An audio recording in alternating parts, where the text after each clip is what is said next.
Assalamualaikum students, this is the last lecture of the week और structures के बारे में हम डिस्कशन कर रहे हैं। पिछले जो आपके दो लेक्चर्स हैं उसमें हमने स्ट्रक्चर के बारे में बात की और फिर हम क्लास जो है इसको हमने स्टार्ट किया हुआ है लास्ट वीडियो से। अभी आपको क्लास की जो डेफिनेशन है वो कम्प्लीटली नज़र आ रही है। क्लास में हमारे पास उसके प्राइवेट मेंबर्स हो सकते हैं, पब्लिक मेंबर्स हो सकते हैं। क्लास के जो प्राइवेट मेंबर्स होते हैं वो क्लास से बाहर एक्सेसिबल नहीं होते, क्लास के इनसाइड फंक्शंस के अंदर वो एक्सेसिबल होते हैं, लेकिन वो क्लास से बाहर एक्सेसिबल नहीं होते। और जो क्लास के पब्लिक मेंबर्स हैं they are accessible outside the class. हमने कुछ डिस्कशंस की थी, कुछ एग्जांपल्स भी की थी, एक डेमोन्स्ट्रेशन भी हमने देखी थी। यहाँ पे आपने देखा है कि फंक्शंस हमने लिखे हैं इनसाइड द क्लास। अगर आप क्लास के फंक्शंस क्लास से बाहर लिखना चाह रहे हैं तो उसके लिए हम ये स्कोप रेजोल्यूशन ऑपरेटर यूज करते हैं। Still it is considered as the function और मेंबर ऑफ द क्लास। और आप ये भी चीज यहाँ पे गौर कर रहे हैं कि जो क्लास के फंक्शंस होते हैं वो क्लास के वेरिएबल्स को डायरेक्टली एक्सेस कर सकते हैं, whether it is a private variable or it is a public variable. वो क्लास के वेरिएबल्स को डायरेक्टली एक्सेस कर सकते हैं, उसमें कोई रिस्ट्रिक्शन नहीं होती। जो हम प्राइवेट एंड पब्लिक की बात करते हैं ये क्लास के मेंबर्स को क्लास से बाहर एक्सेस करने की बात होती है, और प्राइवेट मेंबर्स बाहर एक्सेस नहीं हो सकते, पब्लिक मेंबर्स जो हैं वो बाहर एक्सेस हो सकते हैं। ये एग्जांपल आप देख चुके हुए हैं लास्ट टाइम। इसके अंदर आप देखिएगा कि क्लास के फंक्शंस को एक्सेस करने का भी वही तरीका है कि आपने डॉट ऑपरेटर यूज करना है, क्लास के ऑब्जेक्ट के साथ फंक्शन का नेम देना है और फिर आपने उसको आर्गुमेंट वगैरह अगर जो भी आपने प्रोवाइड करने हैं वो आपने प्रोवाइड करने हैं। तो फंक्शन कॉल उसी तरीके से है, फर्क सिर्फ इतना है कि ये क्लास का फंक्शन है, तो क्लास का फंक्शन जो है वो क्लास के ऑब्जेक्ट के साथ कॉल हो सकता है, without the object of the class call नहीं हो सकता। जैसे आप देख रहे हैं कि हमने पहले क्लास का ऑब्जेक्ट बनाया है और फिर हम उस क्लास के फंक्शन को कॉल कर सकते हैं।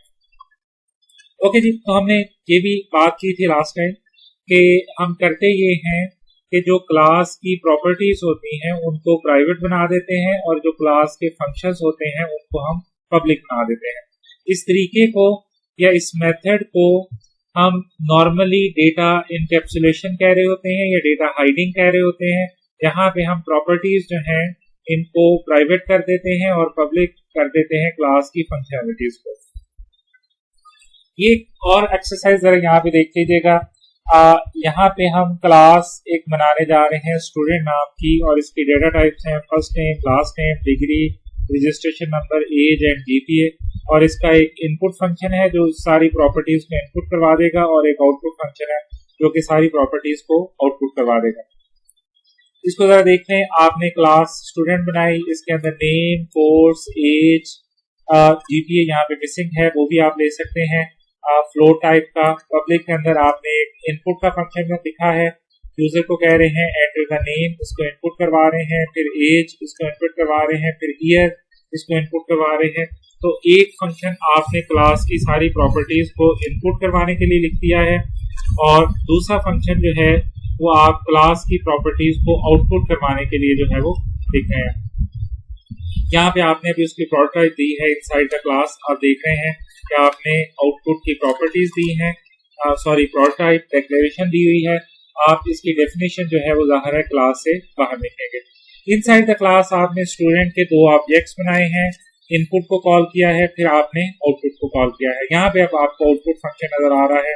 आपने सारे प्रॉपर्टीज जो है इनको वन बाई वन जो है वो डिस्प्ले कर दिया है, इसको आउटपुट कर दिया है। तो अभी आप देख रहे हैं कि ये एक और तरीका है प्रॉपर्टीज को इनपुट करवाने का कि आप एक इनपुट का फंक्शन लिख लें और डिस्प्ले करवाने के लिए आप एक आउटपुट का फंक्शन जो है वो भी लिख सकते हैं। तो दो तरीके हो सकते हैं कि आप एक सेट का फंक्शन लिख के प्रॉपर्टीज को इंडिविजुअली सेट करवा लें जैसे कि हमने प्रीवियस एग्जांपल में किया, या एक तरीका ये है कि आप आउटपुट का फंक्शन लिख लें, इनपुट का फंक्शन लिख लें और उसके साथ आप प्रॉपर्टीज जो है इसको इनपुट करवा लें। तो दोनों में से जिस तरीके में आप कंफर्टेबल हैं वो तरीका जो है वो आप यूज कर सकते हैं क्लास की प्रॉपर्टीज जो है को इनपुट करने के लिए। ओके जी, थोड़ा हम आगे मूव कर रहे हैं। ये इसकी आउटपुट आपको नजर आ रही है। पहले इनपुट फंक्शन के थ्रू आपने सारी प्रॉपर्टीज को इनपुट करवा दिया और फिर आउटपुट फंक्शन के थ्रू आपने प्रॉपर्टीज को आउटपुट करवा दिया। अब ये एक आपकी एक्सरसाइज है, ये आपने अटेंडेंस के तौर पे इसको सॉल्व करना है कमेंट्स की फॉर्म में।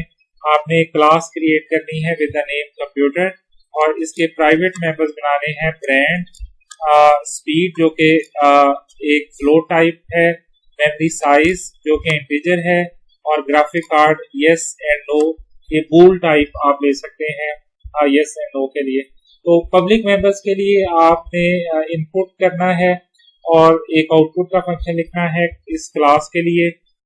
तो एक इनपुट को आप इनसाइड द क्लास लिख लीजिएगा, आउटपुट को आप आउटसाइड द क्लास लिख लीजिएगा और फिर आप इसके दो ऑब्जेक्ट्स बनाएं और इनपुट एंड आउटपुट फंक्शन जो है तो आपने कॉल करना है। तो ये आपकी अटेंडेंस का क्वेश्चन है, नीचे कमेंट्स की फॉर्म में आपने इसको आंसर करना है। क्लास जो है जो कि ये एक यूजर डिफाइंड डेटा टाइप है, तो आप इसके पॉइंटर भी बना सकते हैं like built in data types. तो pointer of the class can be created just like structure. We will use the arrow operator to access the members of the class. तो आपने structures में देखा था कि अगर आपने क्लास के मेंबर्स को एक्सेस करना है तो थ्रू द पॉइंटर, तो आप उसके लिए एरो ऑपरेटर जो है वो यूज करते हैं। तो सेम इज द केस है, अगर आपने क्लास के मेंबर्स को एक्सेस करना है पॉइंटर के थ्रू तो हमें उसके लिए भी एरो ऑपरेटर ही यूज करना पड़ता है, डॉट ऑपरेटर के साथ हम उसको एक्सेस नहीं कर पाते। तो ये एक तरह से सेम फिनोमेना है स्ट्रक्चर्स के अंदर और क्लासेस के अंदर कि अगर पॉइंटर के थ्रू आपने क्लास के members could be variables properties of the class or it could be functions of the class, अगर दोनों में से किसी को आपने एक्सेस करना है पॉइंटर के थ्रू तो आप उसको एरो ऑपरेटर जो है इसके साथ एक्सेस करते हैं। यहाँ पे अब वही एग्जांपल आपको नजर आ रही है स्टूडेंट वाली, मैंने ये स्मॉल में लिखी हुई है। अब हम ऐसा करते हैं कि क्लास का एक पॉइंटर बना देते हैं। तो गौर करिएगा, you have created a pointer to the class student. तो तरीका वही है, आपने क्लास का नाम लिखा, स्टैटिक यूज किया और फिर वेरिएबल नेम ए यूज किया। तो a is a pointer to the class student और बी जो है इसका ऑर्डिनरी ऑब्जेक्ट है।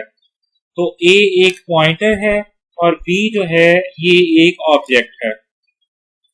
तो बी को हम यहाँ पे ऑब्जेक्ट के तौर पे रेफर करेंगे और ए जो है इसको हम पॉइंटर के तौर पे जो है वो रेफर करेंगे। तो पॉइंटर मीन्स दैट कि आप ए के अंदर किसी स्टूडेंट क्लास के ऑब्जेक्ट का एड्रेस सेव कर सकते हैं। तो पॉइंटर ऑफ द क्लास जो है ये basically they are use to store the address of some object of the class. तो अगर आप क्लास के ऑब्जेक्ट का एड्रेस सेव करना चाह रहे हैं तो उसके लिए ये पॉइंटर जो है हम यूज करते हैं या पॉइंटर्स टू द क्लास जो है वो यूज करते हैं। तो ए जो है ये बेसिकली एक पॉइंटर है which is pointing towards the student class, या इसमें स्टूडेंट ऑब्जेक्ट टाइप ऑब्जेक्ट का एड्रेस जो है वो आप सेव कर सकते हैं। तो टर्मिनोलॉजी वही है, आप लिखेंगे a is equal to and b।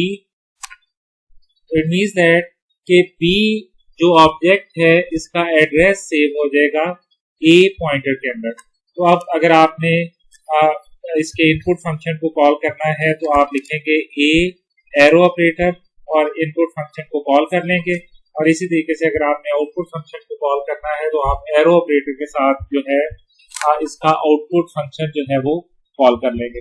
तो तरीकेकार वही है, फर्क सिर्फ इतना है कि यहाँ पे जो आपका यूजर डिफाइंड डेटा टाइप है जिसकी बेसिस के ऊपर आप यहाँ पे इनको इनकॉर्पोरेट कर रहे हैं यूजर डिफाइंड डेटा टाइप के साथ आप पॉइंटर्स जो है इसको यूज कर रहे हैं।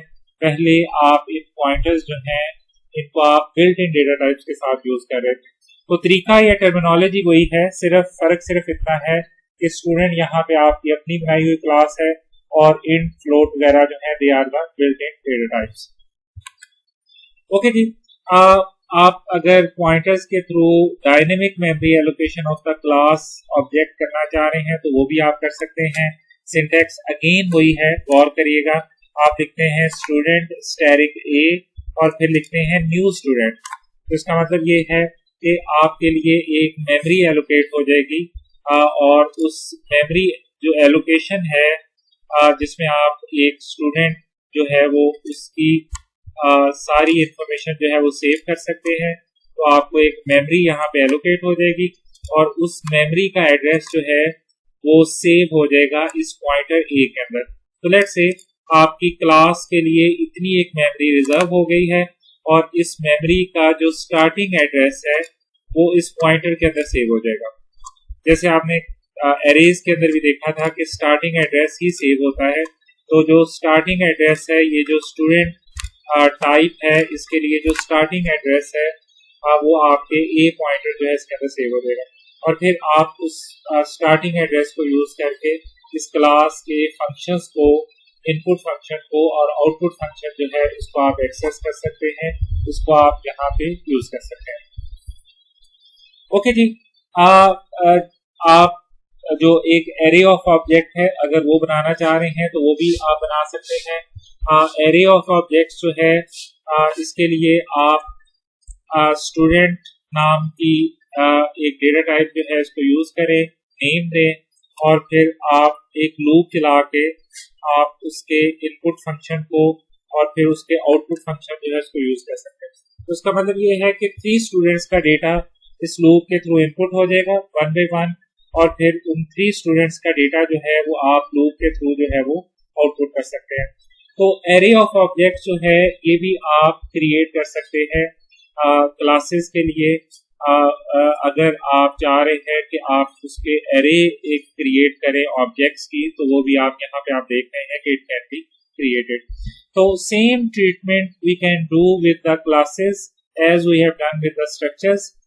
जैसे उसके लिए हमने ऑर्डिनरी वेरिएबल बनाया, पॉइंटर बनाया और फिर एरे बनाई, तो इसी तरीके से हम क्लासेस के लिए भी वो तीनों एक्टिविटीज जो हमने यहाँ पे परफॉर्म की है। एक ordinary object of the class create किया, फिर हमने एक पॉइंटर उसके लिए क्रिएट किया और फिर हमने उसके लिए एक ऑब्जेक्ट जो है वो क्रिएट किया। ओके, अब आप इस कोड की आउटपुट भी यहाँ पे देख सकते हैं कि फर्स्ट आपने 3 स्टूडेंट्स के डेटा जो है वो उसको इनपुट करवाया और फिर उनका सारा आउटपुट जो है वो आपने डेटा 1 by 1 जो है वो आपने इसको परफॉर्म कर दिया। तो यहाँ पे आप हर वो एक्टिविटी कर सकते हैं अपने बनाए हुए डेटा टाइप्स के साथ, जो कि आप बिल्ट इन डेटा टाइप्स के साथ जो है वो परफॉर्म करके आए। ओके जी, तो ये डिस्कशन अब आपको यहाँ पे भी फॉर्मली नजर आ रही है कि ऑर्डिनरी वेरिएबल्स हमारे पास 3 तरीके से होते हैं। तो इसीलिए हमारे यूजर डिफाइंड डेटा टाइप्स भी उसी तरीके से हम क्रिएट कर सकते हैं। ये नीचे अगर आप गौर करें तो तीनों टाइप्स आपको एक ही दफा क्रिएट हुई नजर आ रही है, जिसके अंदर ए जो है ये एक ऑब्जेक्ट है, बी जो है ये एक एरे ऑफ ऑब्जेक्ट है और सी जो है ये एक पॉइंटर है जिसके अंदर आप इस और किसी भी ऑब्जेक्ट का एड्रेस जो है वो सेव कर सकते हैं। ओके जी, आगे मूव करते हैं और क्लासेस के पॉइंट ऑफ व्यू से एक बहुत ही इम्पोर्टेंट टॉपिक होता है जिसको हम कंस्ट्रक्टर्स कहते हैं। इसके ऊपर हम डिस्कस करते हैं कि ये कंस्ट्रक्टर्स जो है ये एक्चुअली क्या होते हैं। क्लास जो है इसके अंदर आपके पास एक ऐसा फंक्शन अवेलेबल होता है जिस फंक्शन का नेम और क्लास का नेम जो है वो सेम होता है। ऐसा फंक्शन जो है इसको हम कंस्ट्रक्टर कहते हैं। तो constructor basically is a function which has the same name as the class name. Okay जी, तो कंस्ट्रक्टर जो है constructor is a class member function with the same name as the class name. The main job of a constructor is to allocate memory for the class object. तो ये इसकी एक background पे जिम्मेदारी होती है, बैकग्राउंड पे इसकी रिस्पॉन्सिबिलिटी होती है कंस्ट्रक्टर की कि ये क्लास के लिए मेमोरी जो है वो एलोकेट करवाते हैं। क्लास के ऑब्जेक्ट के लिए मेमोरी जो है इसकी एलोकेशन बैकग्राउंड में ये जॉब होती है कंस्ट्रक्टर्स की। तो जब कभी भी आप क्लास का ऑब्जेक्ट क्रिएट करते हैं तो कंस्ट्रक्टर्स जो है ये ऑटोमेटिकली कॉल होते हैं, जिसको हम कहते हैं इन्वोक होते हैं। ऑटोमेटिकली इन्वोक होते हैं whenever we create the object of the class. Okay, जब भी हम इसका ऑब्जेक्ट क्रिएट करते हैं तो ये ऑटोमेटिकली इन्वोक हो जाते हैं, या जिसको हम कहते हैं इंस्टेंशिएट हो जाते हैं। इंस्टेंशिएट की जो टर्म है इसका मतलब होता है इंस्टेंस क्रिएट करना, किसी की एग्जाम्पल क्रिएट करना, किसी की इंस्टेंस क्रिएट करना। इस टर्म को हम कहते हैं इंस्टेंशिएट करना। तो जब भी आप क्लास का ऑब्जेक्ट इंस्टेंशिएट करते हैं तो कंस्ट्रक्टर ऑटोमेटिकली कॉल हो जाते हैं, आपको इन्हें कॉल करने की जरूरत नहीं होती। मैं सारी डिस्कशन को जरा दोबारा से समराइज कर देता हूं। हमने ये कहा कि कंस्ट्रक्टर क्लास का एक ऐसा ऑब्जेक्ट होता है जो सेम नेम रखता है as the name of the class, और जो कंस्ट्रक्टर होते हैं ये कॉल नहीं करते, आप इनको कॉल नहीं करते, बल्कि ये ऑटोमेटिकली कॉल हो जाते हैं whenever we create the object of the class. ये बात जरा यहाँ पे समझने की कोशिश करें। लेट्स से आपके पास एक स्टूडेंट क्लास है, आपने उसका कंस्ट्रक्टर बनाया हुआ है। अगर आप कंस्ट्रक्टर नहीं बनाते तो कंपाइलर कंस्ट्रक्टर बना देते हैं बैकग्राउंड के ऊपर, लेकिन लेट्स से कि आपने एक कंस्ट्रक्टर बनाया हुआ है, ये जो स्टूडेंट क्लास है, और इसका आप एक ऑब्जेक्ट बनाते हैं। ओके, तो ऑब्जेक्ट आप लेट्स से इसका बनाते हैं और ऑब्जेक्ट का नाम है एक्स। तो जब भी आप क्लास का ऑब्जेक्ट बनाएंगे तो क्लास का कंस्ट्रक्टर ऑटोमेटिकली कॉल हो जाएगा। ये बात यहां पे लिखी हुई है कि whenever you create the object of the class और आप उसको इंस्टेंशिएट करते हैं तो उसका कंस्ट्रक्टर ऑटोमेटिकली कॉल हो जाता है। और अगर आप एक और ऑब्जेक्ट क्रिएट करते हैं, मैं एक और ऑब्जेक्ट करता हूं क्रिएट y नाम का, तो अगेन क्लास का कंस्ट्रक्टर कॉल हो जाएगा। तो जब भी आप क्लास का ऑब्जेक्ट क्रिएट करेंगे क्लास का कंस्ट्रक्टर कॉल हो जाएगा। और कंस्ट्रक्टर करेगा क्या, ये जो आपकी रैम है, मेमोरी जिसको कहा जाता है, इस मेमोरी के अंदर ये बेसिकली इन ऑब्जेक्ट्स के लिए मेमोरी एलोकेट करवाएगा। तो जितनी भी इनको मेमोरी रिक्वायर्ड होगी वो मेमोरी इनको लैंड करके देगा कंप्यूटर से कहेगा कि इनके लिए इतनी मेमोरी जो है वो रिजर्व कर दो। लेट्स से इतनी मेमोरी चंक जो है ये एक्स के लिए रिजर्व करवा देगा, और इतनी मेमोरी चंक जो है ये लेट्स से ये वाई ऑब्जेक्ट के लिए रिजर्व करवा देगा। तो यही कंस्ट्रक्टर का एक मेन काम होता है कि ये आपके ऑब्जेक्ट्स के लिए मेमोरी रिजर्व करवाते हैं। ओके, और ये कॉल हो जाते हैं ऑटोमेटिकली जब भी आप क्लास का ऑब्जेक्ट जो है वो क्रिएट करते हैं या इंस्टेंशिएट करते हैं। ये अब ज़हन में रखिएगा कि बाकी फंक्शन आपके इस तरीके से कॉल नहीं होते। बाकी फंक्शन लेट्स से क्लास के अंदर एक इनपुट का फंक्शन था, तो वो तभी कॉल होता है जब आप उसको इस तरीके से कॉल करते हैं कि आप x डॉट इनपुट लिखते हैं तो फिर वो कॉल होता है। अगर आप ये x डॉट इनपुट नहीं लिखेंगे तो वो नहीं कॉल होगा, नहीं चलेगा, कभी भी नहीं चलेगा जब तक आप उसको कॉल नहीं करेंगे। लेकिन कंस्ट्रक्टर के साथ ऐसा नहीं है। कंस्ट्रक्टर्स को आप कॉल नहीं करते बल्कि वो खुद से कॉल होते हैं, और वो हर वक्त खुद से उस वक्त कॉल हो जाते हैं जब आप क्लास का ऑब्जेक्ट जो है वो क्रिएट करते हैं। तो होपफुली ये जो थोड़ी डिस्कशन थी कंस्ट्रक्टर्स के रिलेटेड, इसकी आपको कुछ हद तक समझ आ गई होगी। अब आगे जाके जरा इसको थोड़ा प्रैक्टिकली देखते हैं। तो if you have created the constructor तो it should be in the public area of the class. ये चीज आपने ज़हन में रखनी है कि अगर आपने कंस्ट्रक्टर क्लास के लिए बनाया है तो दो चीजों का आपने ख्याल रखना है। एक तो ये है कि उसका नाम एग्जैक्टली वही होना चाहिए जो क्लास का नेम है, और दूसरा ये है कि उसको पब्लिक एरिया में होना चाहिए, और तीसरी चीज ये है कि उसकी रिटर्न टाइप होनी होती। कंस्ट्रक्टर जो है ये do not have any return type. Okay, when a class object is created, its member variable can be initialized in the constructor। क्योंकि हमें पता है कि कंस्ट्रक्टर जो है वो ऑटोमेटिकली कॉल हो जाते हैं, तो हम ये काम कर सकते हैं कि हम क्लास की प्रॉपर्टीज को इनसाइड द कंस्ट्रक्टर इनिशियलाइज कर सकते हैं। Constructors do not have any return type. Constructor can have arguments. ये आपने ज़हन में रखना है कि कंस्ट्रक्टर्स जो हैं आप इनको आर्गुमेंट्स जो है वो प्रोवाइड कर सकते हैं। Constructor with no argument is known as default constructor. अब जरा हम पहले डिफॉल्ट कंस्ट्रक्टर लिखते हैं। काफी हमने इसके ऊपर डिस्कशन कर ली है। अब जरा डिफॉल्ट कंस्ट्रक्टर जो है वो क्रिएट करते हैं। अब जरा गौर करिएगा, यहां पे मैंने एक फंक्शन क्रिएट किया है, उसका नाम है डेट, और इसका एग्जैक्टली वही नेम है जो कि क्लास का नेम है, बिल्कुल एग्जैक्टली वही, क्योंकि ये केस सेंसिटिव लैंग्वेज है, तो अगर डी कैपिटल है तो कंस्ट्रक्टर का डी भी कैपिटल होना चाहिए। दूसरी चीज जो आप यहाँ पे ऑब्जर्व कर सकते हैं कि आपने इसकी लेफ्ट साइड पे कुछ नहीं लिखा हुआ, ये भी आपने ज़हन में रखना है कि constructor do not have any return type, तो इसका मतलब ये है कि कंस्ट्रक्टर्स की लेफ्ट साइड पे कुछ भी नहीं आएगा, इवन वॉइड भी नहीं आएगा। ओके, ना वॉइड ना इंट, आप कुछ भी नहीं लिखेंगे कंस्ट्रक्टर की लेफ्ट साइड के ऊपर।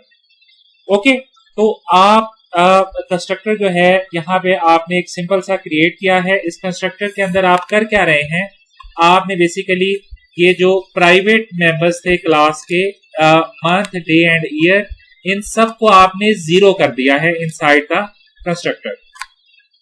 तो इसका मतलब ये हुआ कि जब भी आप डेट का ऑब्जेक्ट बनाएंगे तो डे, मंथ एंड ईयर की वैल्यू क्या होगी, जीरो होगी। And this is probably is the main task which we normally perform by using the constructors, कि हम जो ऑब्जेक्ट्स होते हैं जब वो इंस्टेंशिएट होते हैं तो हम क्लास के जो मेंबर्स या प्रॉपर्टीज होती हैं उनको इनिशियलाइज कर सकते हैं, क्योंकि हमें पता है कि ऑन ऑब्जेक्ट क्रिएशन कंस्ट्रक्टर ने ऑटोमेटिकली कॉल हो जाना है, तो हम ये जॉब या टास्क उसके थ्रू परफॉर्म कर सकते हैं कि हम मेंबर्स जो हैं इनको इनिशियलाइज कर सकते हैं by using the constructor. Okay जी, अब जरा देखिएगा, आपने 3 ऑब्जेक्ट बनाए डेट के, और आपने डिस्प्ले किया D1 को। ओके, और ये भी जरा देख लीजिएगा कि अगर आप कंस्ट्रक्टर को आउटसाइड द क्लास लिखते हैं तो इसको लिखने का तरीका ये होगा। ओके, इट मीन्स दैट कि पहले आप क्लास का नाम लिखेंगे, name of the class is date, फिर स्कोप रेजोल्यूशन ऑपरेटर, और फिर नेम ऑफ द फंक्शन, क्योंकि ये कंस्ट्रक्टर है तो इसका नाम भी एग्जैक्टली वही है जो क्लास नेम है, तो आप जो है इसको यहाँ पे यूज कर सकते हैं। अब अगर आप ये जो डिस्प्ले का फंक्शन कॉल करेंगे तो ये ध्यान में रखिएगा कि डे एंड मंथ की वैल्यू, तीनों की वैल्यू जो है वो आपको 0 नजर आएगी, तो आपको स्क्रीन के ऊपर ये लिखा नजर आएगा ऑल 3 zeros, और ये इसलिए है कि आपने कंस्ट्रक्टर के अंदर इनकी वैल्यूज जो है इनको 0 कर दिया हुआ है। ओके, तो ये अब आपको इसकी आउटपुट यहाँ पे नजर आ रही है कि ऑल 3 जो है इनकी वैल्यू आपको यहाँ पे 0 नजर आ रही है। अब हम एक कंस्ट्रक्टर लिखते हैं यहाँ पे। ओके, ये भी जरा देख लीजिएगा कि ये एक्टिविटी आप इस तरीके से भी कर सकते हैं। सेम इनिशियलाइजर लिस्ट इसको हम कहते हैं कि आपने प्रॉपर्टी का नेम देना है और फिर पैरेंथेसिस के अंदर उसको वैल्यू दे देनी है। कॉमे के बाद आपने प्रॉपर्टी नेम देना है और पैरेंथेसिस के अंदर उसको वैल्यू दे देनी है। ये तरीका भी समटाइम आपको वेब के ऊपर या बुक्स में नजर आ सकता है।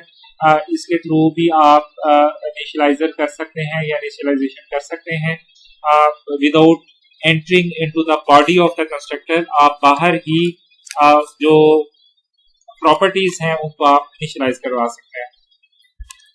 ओके जी, मेन के अंदर आपने इसको डिस्प्ले किया तो आप देख रहे हैं कि डिस्प्ले जो है वो 0 जो है वो आपको डिस्प्ले हो रहा है। रीजन इसकी ये है कि कंस्ट्रक्टर के अंदर आपने इसकी वैल्यूज जो है इसको 0 कर दिया हुआ है।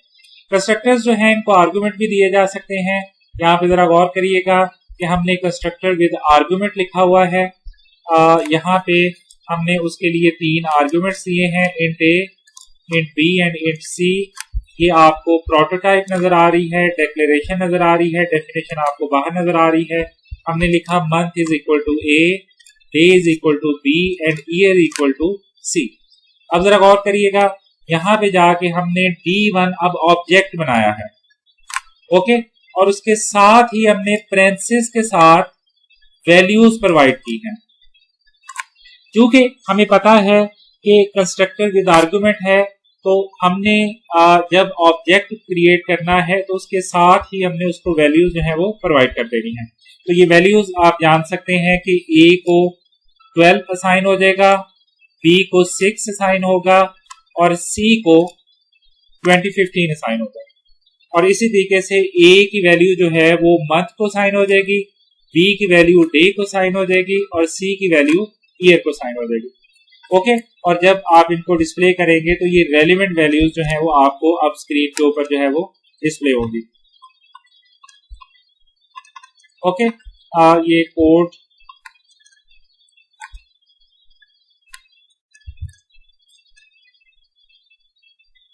हाँ, ये इनिशियलाइजर लिस्ट के साथ वो सेम एक्टिविटी परफॉर्म की गई है। आई होप कि इसकी आउटपुट आपको नजर आ जाए। आउटपुट जो है वो अब आपको नजर आ रही है, वैल्यूज जो है वो अब आपको स्क्रीन के ऊपर डिस्प्ले हुई नजर आ रही है। ओके, ये जरा देखिएगा, इनिशियलाइजर लिस्ट यहाँ पे यूज की गई है। इट मींस दैट कि ए की वैल्यू मंथ को साइन हो गई है और बी की वैल्यू जो है ये डे को साइन हो गई है और इसी तरीके से सी की वैल्यू जो है वो ईयर को साइन हो गई है। ओके, और ये वैल्यूज जो है वो इस तरीके से डिस्प्ले हो रही है। एक चीज का आपने ख्याल रखना है कि अगर आपने कंस्ट्रक्टर विद आर्गुमेंट लिखा हुआ है तो इस सिचुएशन के अंदर अब आप इस तरीके से क्लास का ऑब्जेक्ट नहीं बना सकते। मैं आपको अभी बता रहा हूं कि किस तरीके से आप क्लास का ऑब्जेक्ट नहीं बना सकते। कि आप ये नहीं लिख सकते कि आप लिखें डी और फिर date is the name of the class और आप लिखें डेट एक्स और आप ऑब्जेक्ट एक्स नाम का क्लास का ऑब्जेक्ट बनाएं। ये पॉसिबल नहीं है। उसकी रीजन क्या है? क्योंकि आपके पास जो कंस्ट्रक्टर है वो विद आर्गुमेंट है। ओके, कंस्ट्रक्टर आपका विद आर्गुमेंट है। तो अगर आपका कंस्ट्रक्टर विद आर्गुमेंट है तो आप इस तरीके से ऑब्जेक्ट नहीं बना सकते। ओके, आगे हम देखते हैं कि अगर आपने कंस्ट्रक्टर्स को ओवरलोड किया हुआ है तो उस सिचुएशन में आप इस तरह का या डिफॉल्ट वैल्यू दी हुई है तो आप इस तरीके से ये काम कर सकते हैं। तो we can set default argument for the constructor. मतलब अगर आप चाह रहे हैं कि मंथ को 9 वैल्यू दे दें और ईयर को 2002 वैल्यू दे दें तो अब आप ये डिफॉल्ट वैल्यूज दे सकते हैं। आप कंस्ट्रक्टर्स को ओवरलोड भी कर सकते हैं। आपको याद होगा कि फंक्शन ओवरलोडिंग क्या होती है? Writing multiple functions but difference in argument जो है इसको हम कंस्ट्रक्टर ओवरलोडिंग कह सकते हैं या फंक्शन ओवरलोडिंग कह सकते हैं। इसका मतलब है मल्टीपल कंस्ट्रक्टर लिखना, लेकिन आप उनके आर्गुमेंट्स जो हैं इनको डिफर कर दें। तो इस कॉन्सेप्ट को हम कंस्ट्रक्टर ओवरलोडिंग के तौर पे जो है वो रेफर कर रहे होते हैं। यहाँ पे आपको इसकी एग्जांपल नजर आएगी। अब हमने एक कंस्ट्रक्टर बनाया विदाउट आर्गुमेंट और एक कंस्ट्रक्टर बनाया है विद आर्गुमेंट। इन दोनों की डेफिनेशन क्लास से बाहर लिखी हुई है। ये आपका डिफॉल्ट कंस्ट्रक्टर है और ये आपका कंस्ट्रक्टर विद आर्गुमेंट है। ओके, अगर आप क्लास का ऑब्जेक्ट आर्गुमेंट के साथ बनाएंगे तो कौन सा कंस्ट्रक्टर कॉल होगा? Constructor with arguments. और अगर आप क्लास का ऑब्जेक्ट बनाते वक्त आर्गुमेंट नहीं देंगे तो आपका कंस्ट्रक्टर विदाउट आर्गुमेंट जो है वो कॉल होगा। ओके, ये आपका शो का फंक्शन है। आगे आ जाइएगा, जरा मेन में चले जाते हैं। अब जरा देखिएगा हमने कितने ऑब्जेक्ट बनाए हैं। ए ऑब्जेक्ट, देखिए ए ऑब्जेक्ट जब आप क्रिएट करेंगे तो कौन सा कंस्ट्रक्टर कॉल होगा? आपका कंस्ट्रक्टर विदाउट आर्गुमेंट। ओके जी, और बाकी दो जो ऑब्जेक्ट्स हैं बी एंड सी, एक ऑब्जेक्ट आपने बी बनाया है यहाँ पे और एक ऑब्जेक्ट आपने सी बनाया है। इन दोनों के लिए आपका कंस्ट्रक्टर विद आर्गुमेंट जो है वो कॉल होगा। अब आप इनको शो करेंगे तो अब आप आउटपुट देख सकते हैं कि फर्स्ट टाइम जो है इसकी आउटपुट के ऊपर डिफॉल्ट कंस्ट्रक्टर कॉल हो रहा है और second time argument constructor call हो रहा है और थर्ड टाइम भी आर्गुमेंट कंस्ट्रक्टर कॉल हो रहा है। डिफॉल्ट कंस्ट्रक्टर को जब आपने डिस्प्ले किया तो आप देख सकते हैं कि गार्बेज वैल्यू डिस्प्ले हो रही है क्योंकि आपने वहां पे कुछ साइन नहीं किया हुआ, इसलिए गार्बेज वैल्यू यहाँ पे एलोकेट हो गई है। और बाकी के केस में आपको प्रॉपर वैल्यूज जो आपने पास की हैं वो असाइन हो रही हैं। ओके जी, तो कंस्ट्रक्टर्स जो हैं they are the functions inside the class, they have the same name as the class name. और कंस्ट्रक्टर्स जो हैं ये आप इनको डिफॉल्ट वैल्यू भी दे सकते हैं और आप कंस्ट्रक्टर्स को ओवरलोड भी कर सकते हैं। ओके जी, that's all we have. Next week में ये हम डिस्ट्रक्टर्स के ऊपर बात करेंगे। जैसे हमारे पास कंस्ट्रक्टर होते हैं ऐसे हमारे पास डिस्ट्रक्टर भी होते हैं। तो नेक्स्ट वीक में हम डिस्ट्रक्टर्स के ऊपर डिस्कस करेंगे। ओके जी, थैंक यू वेरी मच। अल्लाह हाफिज।